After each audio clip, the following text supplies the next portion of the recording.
রেশমি, আজকে আমাদের আলোচনার বিষয় হলো পিসিওএস বা যেটা আমরা বলে থাকি পলিসিস্টিক ওভারিয়ান সিনড্রোম। এটি কোনো রোগ নয়, বরং হরমোনজনিত একটি ভারসাম্যহীনতার কারণে সেটা হয়, যা সঠিক জীবনযাত্রার মাধ্যমেই সবচেয়ে ভালোভাবে নিয়ন্ত্রণ করা যায়। তো আমাদের নিয়ন্ত্রণ কিভাবে করা যায় সেই তিনটি জিনিস আমাদের মাথায় রাখতে হবে, যেটা হলো খাবার, ব্যায়াম ও সঠিকভাবে ঘুম। খাদ্যাভ্যাস বলতে আমরা কি বোঝাই? আমাদের মনে রাখতে হয় যে আমরা যাই খাই তার প্রভাব আমাদের সরাসরি আমাদের হরমোনের উপর গিয়ে পড়ে। চিনি ও রিফাইন করা কার্বোহাইড্রেটস যেরকম মিষ্টি, কোল্ড ড্রিঙ্কস, সাদা চাল বা ময়দার খাবার একটু এড়িয়ে চলুন।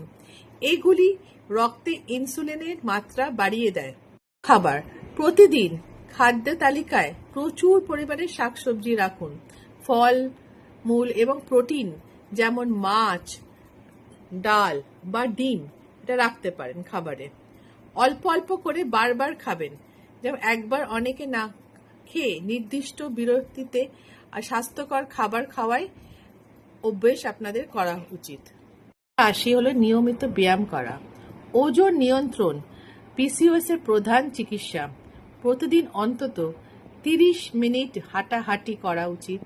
যোগ ব্যায়াম বা হালকা ফ্রি হ্যান্ড এক্সারসাইজ আমাদের রেগুলারলি করা উচিত।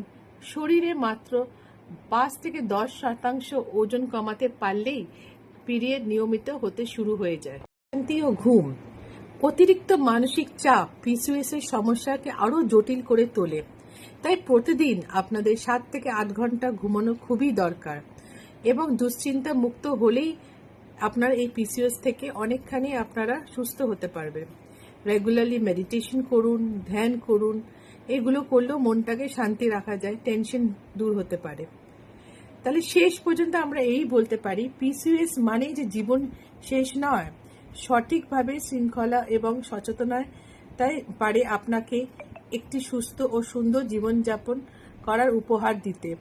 মনে রাখবেন, ওষুধ শুধু সাময়িক কাজ করলেও স্থায়ী সমাধান চাবি কিন্তু আপনার নিজের হাতে। ধন্যবাদ।